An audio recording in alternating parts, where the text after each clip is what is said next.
So I'm going to take one chapter of the book tonight, which is on the sort of main sort of structural element of plants that we might think of, tree trunks and plant stems, as a way into thinking about the relationship between plants and buildings. But I should say something first about the book as a whole. So it's absurdly ambitious project, which I've been working on for many years now, which is a trilogy of books on broadly the relationship between nature and architecture. So I chose three very kind of general categories: animals, plants, and minerals. Right? Those are is that Aristotle? Could be. I think Aristotle was 4, maybe, as my kind of starting point. And very much as a novice to all of these subjects. So it's been a very risky project to undertake, but it's something that has been extraordinarily enriching for me personally, to be able to learn, research, write, and publish a book all at the same time, and to have found that process so enriching as well. So the other two, some of you may know animals. Animal architecture came out last year. So animals were the first. So I thought that was the easiest subject to tackle. Plants came second, and then rocks are in the pipeline, so to speak. So this is what rocks, mineral architecture, well, geological architecture, I'm calling it, I think, at the moment, looks like at the moment. It's sort of done.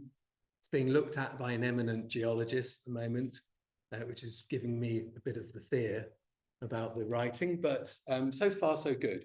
So 3 books.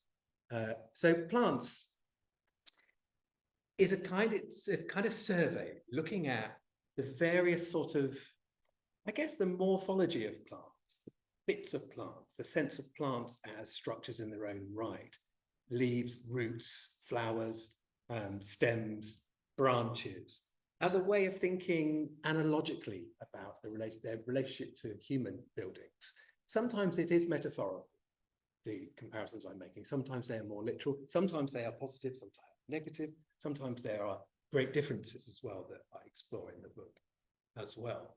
And the conclusion that I've come to and have moved towards throughout this kind of long period of researching nature and architecture is that I don't think there's a clear dividing line between these two things, between the things that humans make and what nature provides, if you like, for the things that humans make. Of course, nature doesn't provide it willingly. It's a very one-way exploitative relationship most of the time. And I wanted to question how that might be otherwise. So the talk really comes out of a section of the book thinking about the relationship between trees and architecture. But also, I found myself often beginning at the beginning, so to speak. So thinking about origins in relation to architecture became something which has run through all of the 3 different strands of inquiry. So this is the sort of imagined moment long ago when our human ancestors first decided to build. Now, of course, nobody knows what happened, but many have speculated, particularly in the period after the Renaissance. And I'm going to start with this image, which is the frontispiece to a book called Essai sur l'Architecture by Charles Eisen. This is the 2nd edition, published in 1755, and this is the frontispiece by Charles Eisen. The author is Antoine Loquier, French architectural historian. So this provides a very literal reading of the relationship between plants and architecture. So in the foreground, the female muse of architecture is pictured leaning against the basic elements of a classical building: column, entablature, pediment.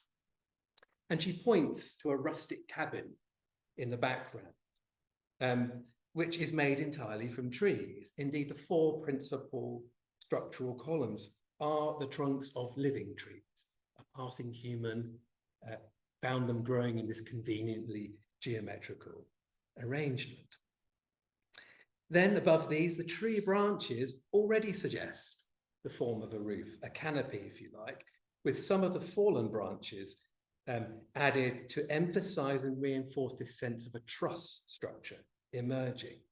So here we have an image of nature literally providing the materials and spatial forms of every kind of human building that was to come. And in this case, the key emphasis is on what's regarded as the most noble form of architecture. For Laugier, that was the classical. So this remarkable assertion of the natural basis of classical architecture was in itself a reinterpretation of a key, much, much older architectural text, which was De Architectura by Vitruvius, compiled in the 1st century BC, and still reasonably well known in architect circles, but actually becomes very influential after its rediscovery and reinterpretation from the Renaissance onwards. Now, what Laugier is proposing was very different from Vitruvius's primal scene. So this is a Renaissance era image of what Vitruvius is talking about. So Vitruvius explains how the first building happens.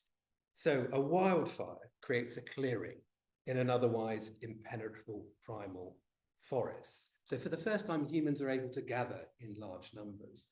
And this is the basis of the first societies. They warm themselves by the burning embers that have been kind of accidentally provided for them. And then they start to think about how to make a society, which involves, of course, building. So here, according to Vitruvius, groups of men, and they are always men, seem to be men, first begin to make shelters of foliage, others dig caves at the foot of mountains, and yet others build refuges of mud and branches in which to shelter in imitation of the nests of swallows and their way of building. Animal, botanical, geological. So we have the 3 strands of my own inquiry here coming out of this one sentence in Vitruvius's text, defending no particular way of building. It's a very broad sense of what humans are doing in this area. It's not about leading to any particular style of architecture later on. And also something here about destruction as well.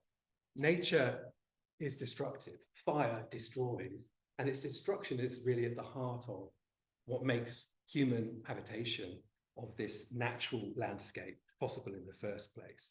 Laugier reverses that by asserting a much more creative and less destructive relationship between human building and natural structural forms as trees.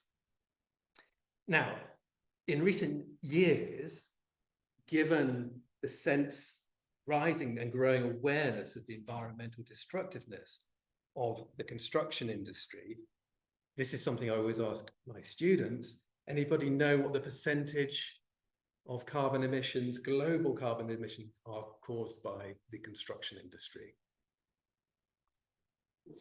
40%. Yeah, it varies between, some people say 60, and I'm like, it's not that bad. 40 or 45, but it's growing as well.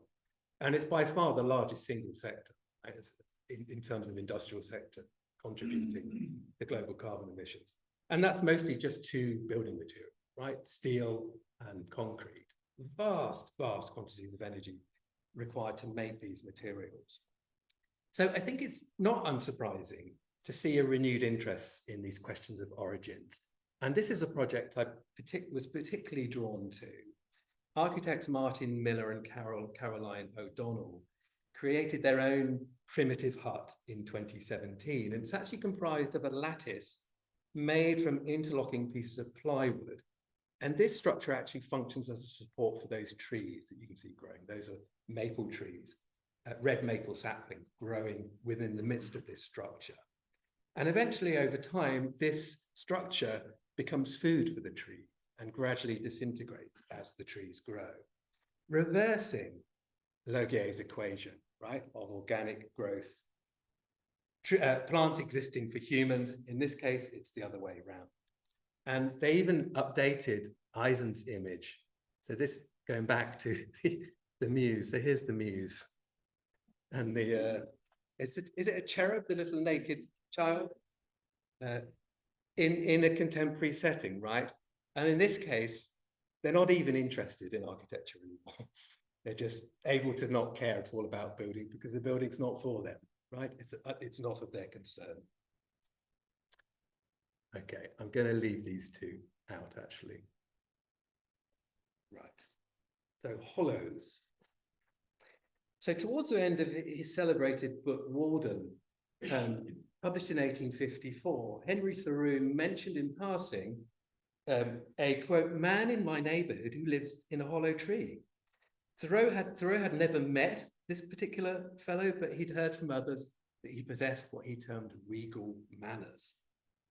Now, although it seems incredulous that a person would choose to live inside a hollow tree trunk, Thoreau's primitive man was probably not actually an example of artistic license, because this was something that happened fairly regularly as the first European settlers started to move into eastern areas of North America. Sometimes they resorted to living inside trees.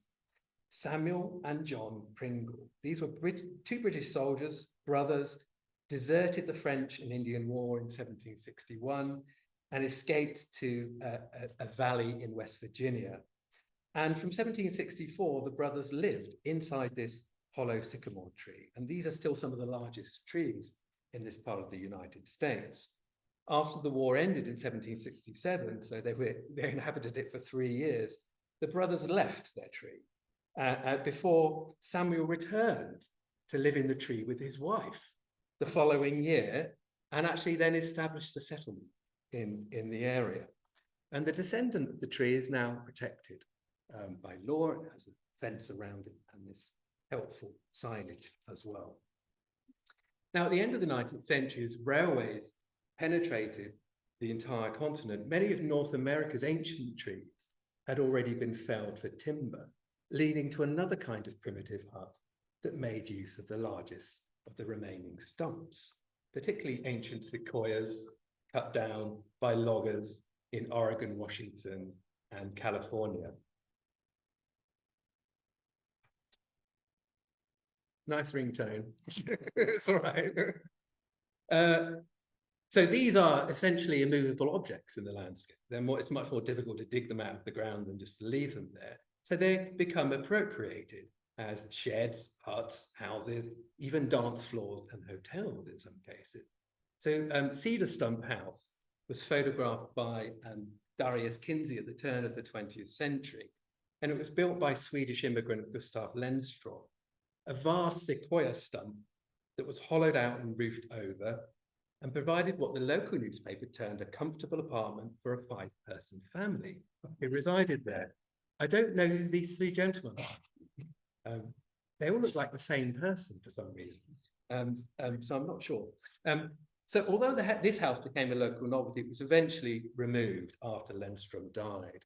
But others are still there. And has anybody visited any of these tree stump houses in the US? Benny, do you know of them? In California, there's the drive-through houses, right? The drive-through tunnels that are cut through sequoia trees. But this is one that's actually inside an ancient redwood tree, the world-famous tree house. They're all these things are called world-famous something. This is in Percy in California, and there's a shop and museum. Now, most hollows in trees aren't quite as impressive. Natural hollows, of course, are very common particularly in ancient trees. This is looking up into a hollow created in an ancient elm. This is in Kingley Vale in Sussex, where elm trees there are probably upwards of 1,000 years old, and many have these extraordinary sort of hollows within their trunks. So natural hollows are caused by a variety of things: woodpeckers, ants, beetles, fungi, lightning, or even rain over time. And if a tree can't heal, the hollow will grow, mostly because fungi will then attack it. And given enough time, a large hollow can form in the center of a trunk.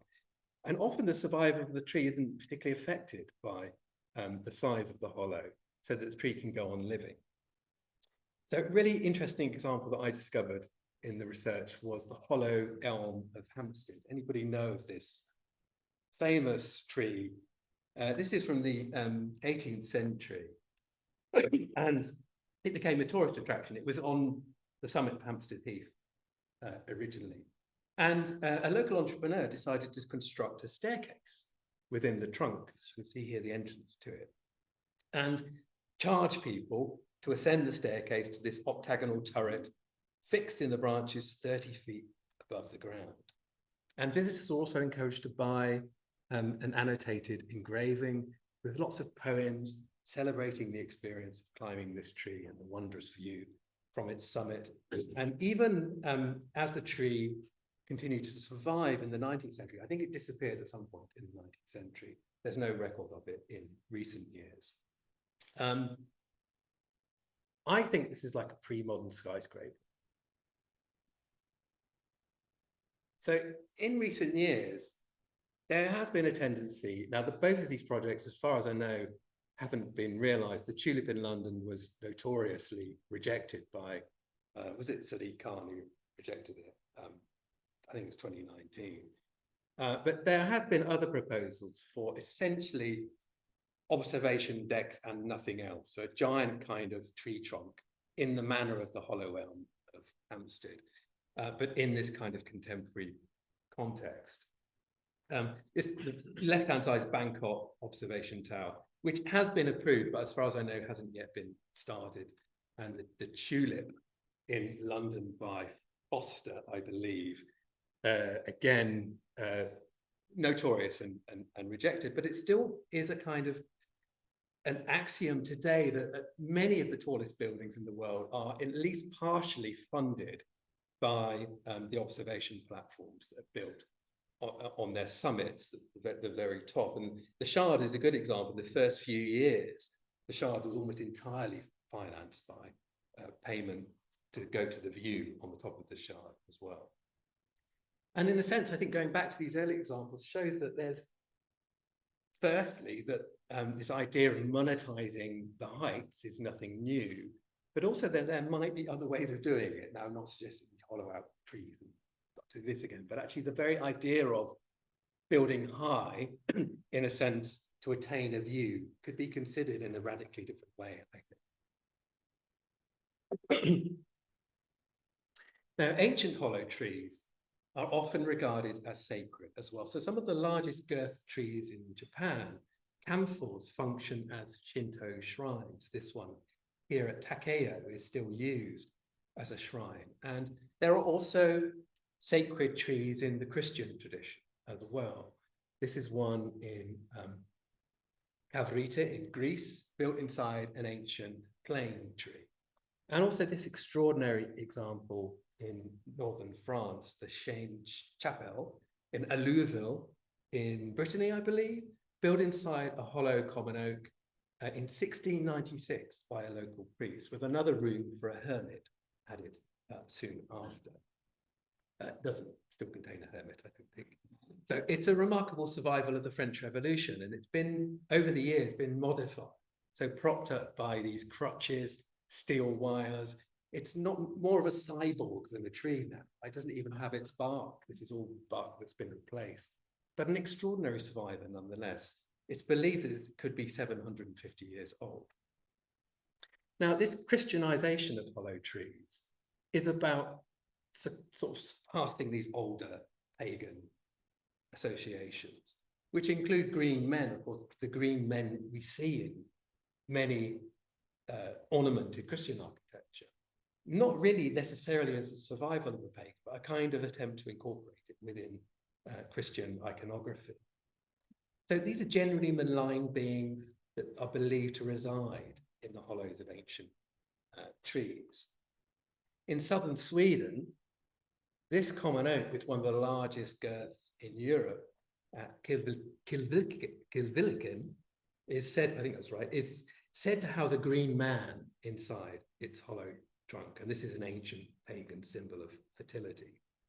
And despite the fact that these are often censured by Christianity, these beliefs survive, I think, quite strongly today in popular culture. So from M.R. James's 1904 ghost story, The Ash Tree, through to the Hollywood films Sleepy Hollow, shown here, and the Shrek series as well. And even though a few adventurous people have actually decided or tried to sleep a night in a hollow tree. There's a number of YouTube videos if you're interested. They still remain powerfully suggestive of atavistic forces beyond the reach of the human. So I tried to put my camera inside one of these hollow, the hollow trees at Kingley Vale, the yew trees, and you get this kind of extraordinary space.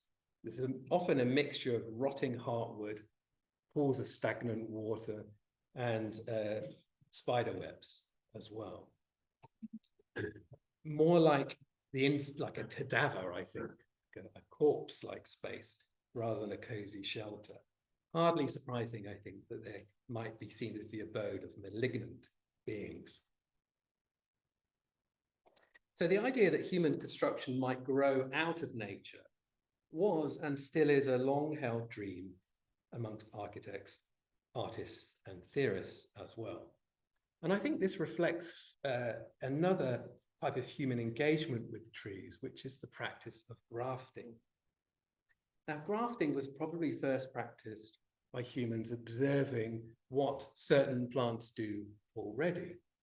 So trees like beech and hawthorn often kind of grow into each other. The trunks grow and the branches fuse into each other, a phenomenon that's called inosculation. And they're known as gemmules, which derives from the Latin word meaning a pair. This is a pair of yews in Wytham Woods near Oxford, but you also see it commonly in hawthorn as well, and the yew trees in Kingley Vale. Inosculation has also inspired the deliberate shaping of trees to create sculptural and architectural forms, pioneered by American John Cusack, who in 1903 conceived the idea of growing a chair from the seeds of a box elder, a process that took him 11 years and involved inosculating 33 individual saplings. I don't have a picture of this, but he inspired others as well. So this is Axel Erlandson, also in the US, who started producing tree sculptures in 1925. So in 1947, he opened the Tree Circus in California. And again, maybe I should ask, anyone been to the Tree Circus? Oh, right, these are add to your list, right?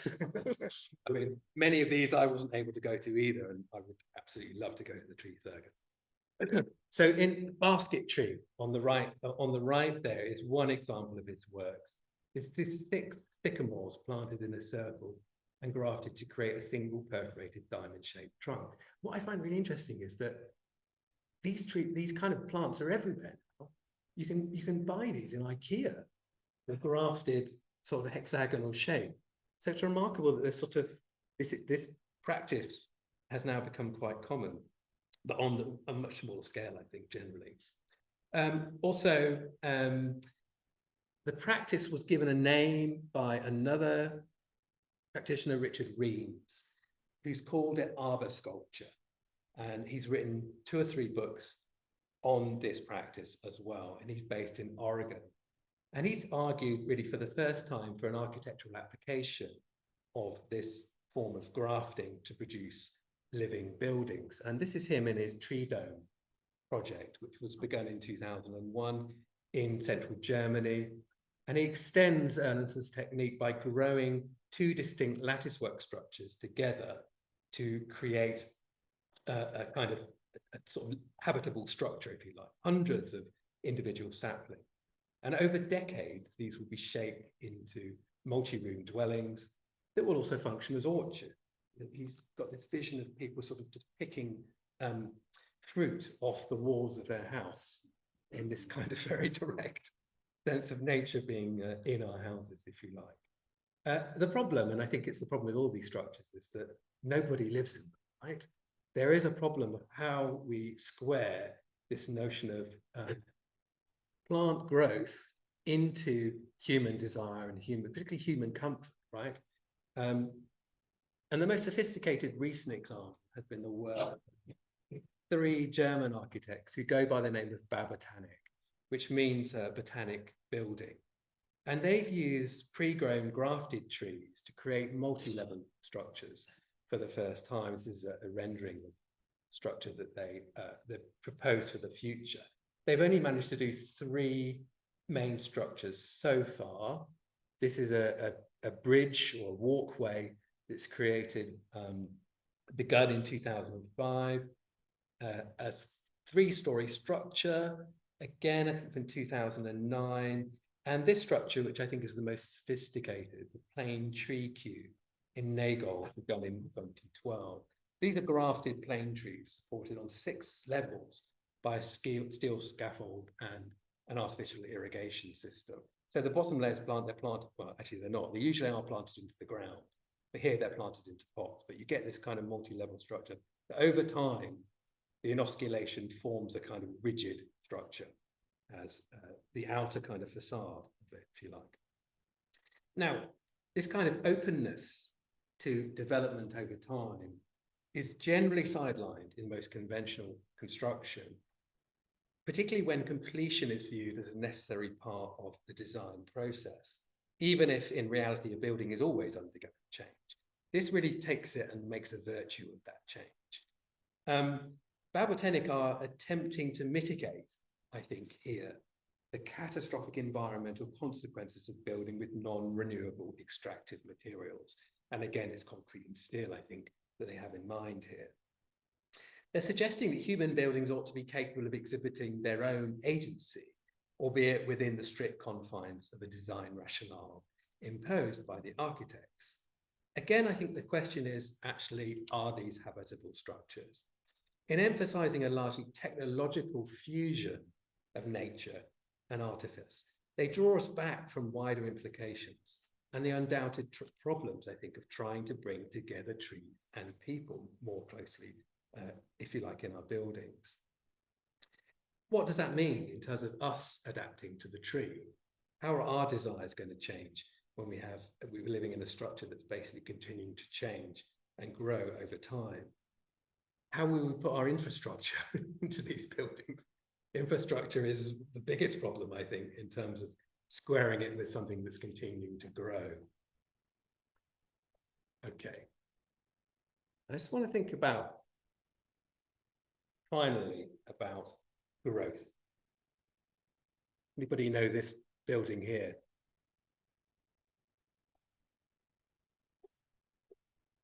So this is the Athenaeum.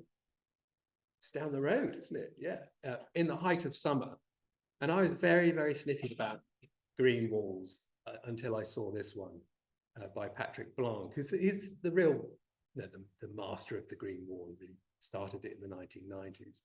I mean, it is fabulous, and particularly in the summer, where butterflies will be flying over this. But you can see behind this conventional structure, the rectilinear windows, but it's really stunning and sort of changed my mind that green walls might actually be quite a fabulous way of bringing plants and architecture together. But so often they aren't. So often they're very poorly conceived and executed. So I just want to start the last bit of my talk with this. So this is a Chinese wisteria plant, again in early spring, so you just see it's no leaves or flowers, growing around an open frame metal dome cylinder in the northern part of Kew Gardens. I'm sure most of you have seen the Chinese wisteria at Kew Gardens. Kate, you have, yes, of course. So it was brought to Kew from the garden of a tea merchant in Canton in May 1816, one of the first of its kind to be imported to Britain. But it spent the first 40 years of its life in a circular hothouse because they believed that it was a tropical plant, erroneously. So after 40 years, they discovered, no, it's not a tropical plant, so we can replant it outside in 1860. But the plant had already assumed the shape of the building it was in. So in this case, the building was constructed for the plant, not the other way around. Life imitates art, art mirrors life. And the Chinese wisteria at Kew, I think, complicates the assumed subservient relationship between plants and buildings. Yes, it's a unique case, but it kind of gives us that question there as well. I don't have a picture of the original hothouse. It was a very early example of a hothouse, built by Sir William Chambers, actually, who designed many of the buildings at Kew. This is a fabulous early surviving example of a hothouse. in Britain, in Bicton Park in Devon, using this sort of early style of tiny panes of glass, rather than the more conventional hothouses that we see later, like the fabulous not the Great Stowe, the Palm House, Kew Gardens, of course, 1846, and really culminating in 1851 with the Crystal Palace. And the Crystal Palace, of course, is not a conservatory, but it's using the same models of construction that Paxton himself was trying out in conservatories in the 1840s. But also, really importantly, with the Crystal Palace, it was able to enclose mature elm trees within its structures. So this is the interior. You can see one of those elm trees, which were in Hyde Park. And they were to be felled, but it was public protest that saved them. And also Paxton's ability to conceive of a design that would be able to accommodate these very large trees. And you can see how the barrel vault here, to some extent, mirrors the idea or the shape of the canopy of the trees themselves. Now, accommodating trees inside buildings now is ubiquitous. This is my local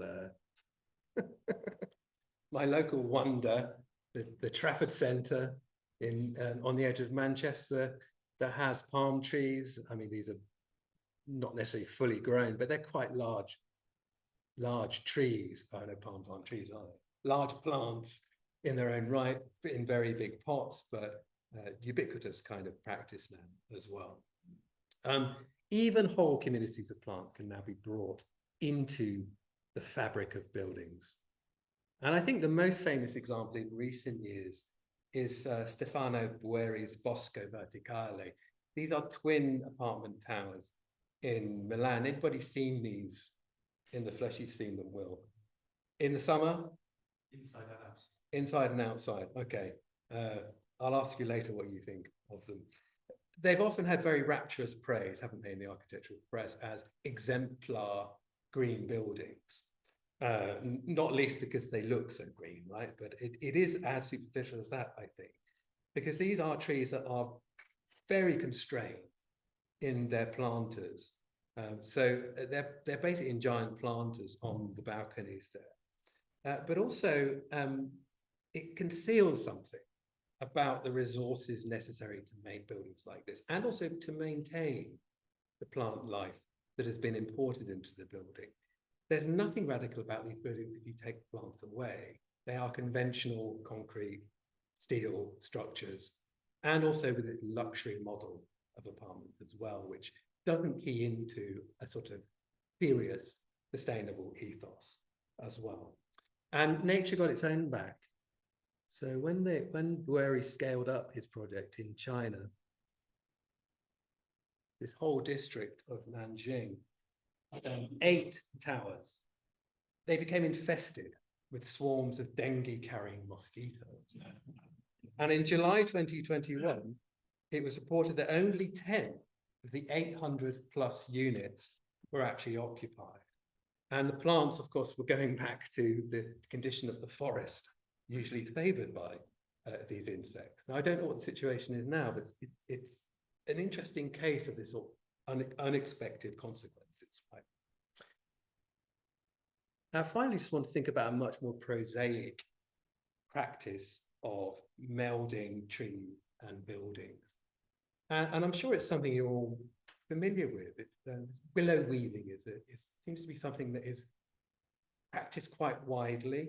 And it's used, it's possible because young willow trees have the ability to self-root. So it allows the pliant rods of the plant to be inserted directly in the ground. They still are alive, essentially. And then you can weave to create rigid structures around this. Things like fences, arches, domes, and tunnels. The scaling up is more recent. And I think this structure in Germany is currently the largest willow weaved structure in the world. It's the Our World Palace in Auerstedt in Germany, begun in 1998. 400 people were involved in planting hundreds of, actually thousands of individual rods of willow and then weaving them together 80,000 people visit this site every year. I've not been here. And this is one site I really love to go to, amongst others in Germany. There's some fabulous. The Tanzlinden are these extraordinary tree houses as well. There's a full moon festival out there people go to. So it has this sort of spiritual significance as well. And is still growing as a structure, right? So there's sort of ongoingness as well. So final question, I think, is suggested by the things that I've spoken about tonight is what would happen if architects and people living in houses were to allow plants to do as they please? This overturns conventional notions of architecture as about comfort and security for humans. So philosopher Michael Marder, who's written a lot about plants and philosophy, has equated this subversive vision of plant architecture with the politics of anarchism. So he calls plant architecture anarchitecture, after the term coined by artist Gordon Matta Clark in the 1970s. So in Marder's reading, a tree trunk isn't a column, but it's actually something which is an inseparable part of a much larger organism that includes an interconnected network of roots and mycelium below ground. A tree doesn't really support the rest of the tree in the same way that a column does. Rather, it flows uninterrupted in the whole, into the whole in a way that I think destroys any sense of hierarchy of elements, which again is an anarchist idea, the abolition of hierarchy. Now, I think as I've tried to show here, and this is a theme that runs throughout the book, is that architecture shouldn't be primarily concerned with naturalizing what humans build. This is the root of greenwashing in architecture, right? Which is covering over problems in architecture in relation to nature by using a very superficial image of nature joining with architecture. The aim of my book, like Marder, and I'm going to quote Marder here to end, is to change our attitude to dwelling, perhaps even to embrace vegetal anarchy in our own dwelling on the face of this planet. And that's where I'll stop.